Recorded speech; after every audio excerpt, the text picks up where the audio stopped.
जब सतयुग प्रारंभ हुआ था उस समय पृथ्वी दिव्यता से भरी हुई थी। आकाश निर्मल था, नदियां कल कल बह रही थीं और मनुष्य सरल, निष्कपट और सात्विक जीवन जीते थे। किंतु समय के साथ आलस्य और मोह धीरे धीरे उनमें प्रवेश करने लगा। कुछ लोग रात भर भोग विलास में लिप्त रहते और सुबह देर तक सोए रहते। देवलोक में यह देखकर देवगण चिंतित हुए। इंद्र के राजमहल में विशाल सभा बुलाई गई। स्वर्ण मंडित सिंहासन पर इंद्र विराजमान थे और उनके चारों ओर देवता सूर्य, चंद्र, अग्नि, वरुण, वायु, कुबेर, यमराज और अन्य सभी देवता उपस्थित थे।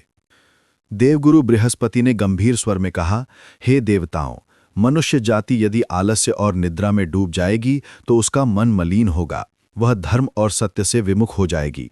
यदि वह प्रातःकाल साधना नहीं करेगा तो धीरे धीरे अज्ञान में गिरकर इस सृष्टि का संतुलन बिगाड़ देगा। सभी देवता सहमति में सिर हिलाने लगे। तभी आकाश से एक दिव्य प्रकाश प्रकट हुआ और भगवान विष्णु प्रकट हुए। वे शंख, चक्र, गदा और पद्म धारण किए थे।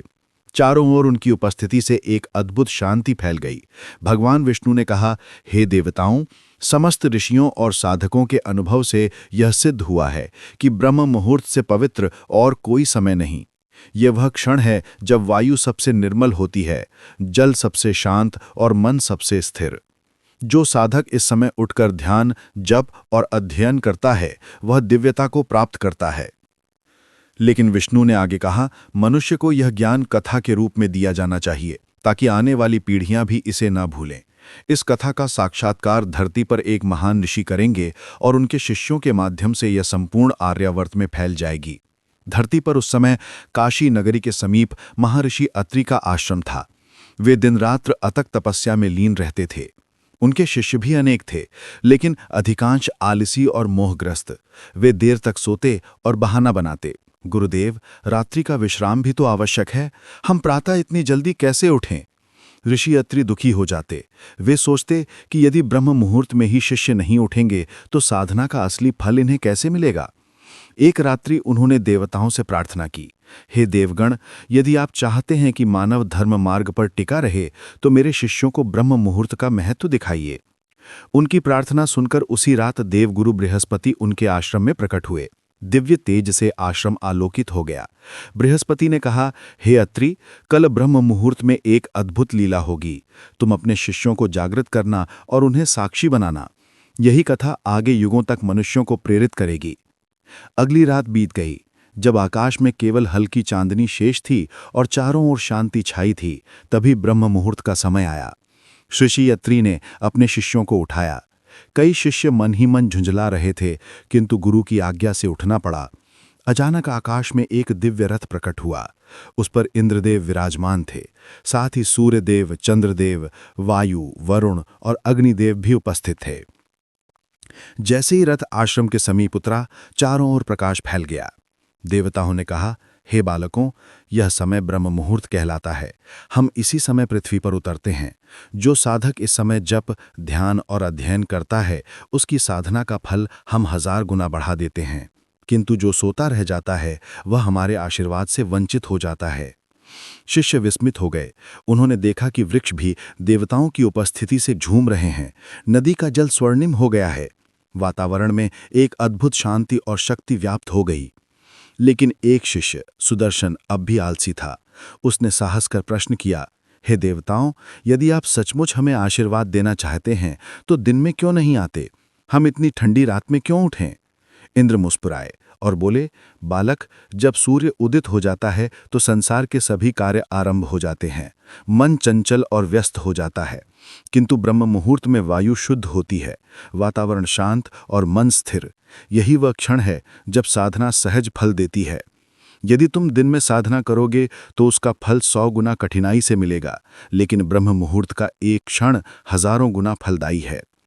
सुदर्शन चुप हो गया। उसकी आंखों में भी अब जिज्ञासा जाग उठी।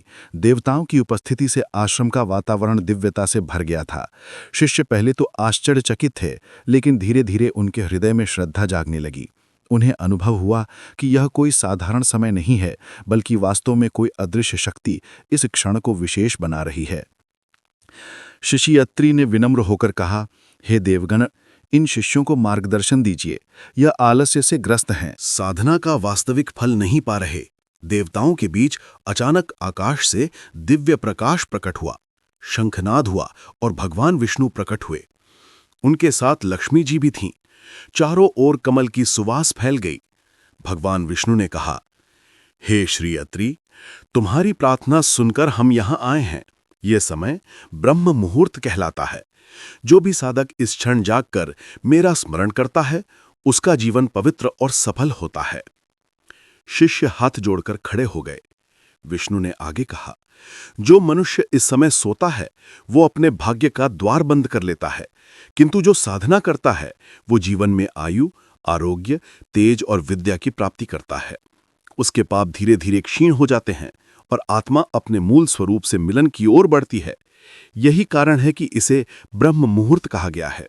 ब्रह्म का मुहूर्त, आत्मा का परमात्मा से मिलन। विष्णु के वचन सुनकर शिष्य अत्रि ने अपने शिष्यों को ध्यान लगाने के लिए कहा। सब शिष्य आसन पर बैठे और आंखें मूंद लीं। जैसे ही उन्होंने मंत्र जप प्रारंभ किया, वातावरण में अद्भुत परिवर्तन होने लगा। उनके चारों ओर दिव्य प्रकाश की लहरें घूमने लगीं। ऐसा लग रहा था मानो ब्रह्मांड स्वयं उनके भीतर उतर रहा हो। शिष्यों ने अनुभव किया कि उनके हृदय में आलस्य और मोह जलकर भस्म हो रहे हैं। मन निर्मल और शांत हो रहा है। तभी उन्होंने देखा, दूर आकाश से अनगिनत किरणें निकल रही हैं और सीधे साधकों पर बरस रही हैं। ये वही ऊर्जा थी जिसे देवताओं ने ब्रह्म मुहूर्त का प्रभाव कहा था। शिष्य अत्रि बोले, देखो, यही है ब्रह्म मुहूर्त का प्रभाव। इस समय मनुष्य देवताओं के समान तेजस्वी हो जाता है, साधना सहज हो जाती है और मन परमात्मा से जुड़ जाता है। देवताओं ने शिष्यों से कहा, हे बालकों, अब तुमने प्रत्यक्ष अनुभव कर लिया कि ये समय कितना पवित्र है। अब से यदि तुम प्रतिदिन ब्रह्म मुहूर्त में जागोगे तो जीवन में किसी भी कठिनाई का सामना सरलता से कर सकोगे। तुम्हारे मन, वाणी और कर्म में दिव्यता आ जाएगी। वायुदेव ने कहा, इस समय प्राणवायु सबसे शुद्ध होती है। यदि साधक गहरी श्वास लेकर प्राणायाम करे तो उसका शरीर रोगों से मुक्त हो जाता है। सूर्यदेव ने कहा, यद्यपि मैं दिन में प्रकट होता हूं, किंतु मेरी वास्तविक ऊर्जा का अनुभव मनुष्य को ब्रह्म मुहूर्त में ही मिलता है। यही कारण है कि शिष्य इस समय संकल्प करते हैं। चंद्रदेव ने कहा, मेरी शीतलता इस समय साधक के मन को स्थिर करती है। ध्यान करना सहज हो जाता है। इंद्रदेव ने मुस्कुराकर कहा, अब तो समझ गए सुदर्शन, यही कारण है कि दिन में नहीं बल्कि इसी क्षण में साधना फलवती होती है। सुदर्शन ने विनम्र होकर कहा, देवताओं, अब मुझे आलस्य का दोष स्पष्ट दिख रहा है। मैं प्रतिज्ञा करता हूं कि अब से प्रतिदिन ब्रह्म मुहूर्त में उठूंगा। तब भगवान विष्णु ने अपना हाथ उठाकर आशीर्वाद दिया, हे शिष्यों, तुम सभी अब से इस पवित्र समय में जागोगे, इसलिए मैं तुम्हें ये वरदान देता हूं। तुम्हारी साधना सफल होगी, तुम्हारा ज्ञान बढ़ेगा और तुम आगे चलकर महान शिष्य और आचार्य बनोगे। तुम्हारा नाम आने वाली पीढ़ियां आदर से लेंगी। सभी शिष्यों ने विष्णु और देवताओं को प्रणाम किया। उनकी आंखों से आंसू बह रहे थे। वे अनुभव कर रहे थे कि ये केवल कोई क्षणिक घटना नहीं बल्कि जीवन बदल देने वाला अनुभव है। उस दिन के बाद ऋषि अत्रि का पूरा आश्रम बदल गया। अब कोई भी शिष्य देर तक नहीं सोता। सभी शिष्य ब्रह्म मुहूर्त में उठते, स्नान करते, जप और ध्यान करते। परिणाम ये हुआ कि वे शीघ्र ही महान विद्वान और तपस्वी बने। धीरे धीरे ये कथा पूरे आर्यावर्त में फैल गई। लोग आपस में कहते, यदि देवताओं का साक्षात्कार करना है तो ब्रह्म मुहूर्त में उठो। यही वो समय है जब देवताओं का आशीर्वाद सहज प्राप्त होता है। शास्त्रों में भी यह सिद्धांत अंकित कर दिया गया।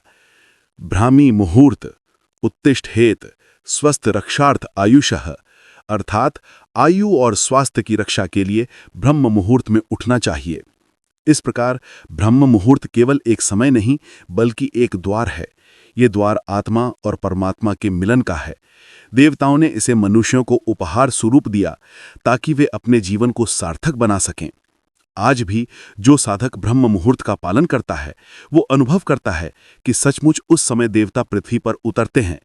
उसका मन निर्मल होता है, शरीर रोग मुक्त रहता है और जीवन में दिव्यता आती है। शिष्य अत्रि और उनके शिष्यों का ये अनुभव आज भी हमें यही संदेश देता है, आलस्य त्यागो, ब्रह्म मुहूर्त अपनाओ, तभी आत्मा परमात्मा से मिलन कर पाएगी।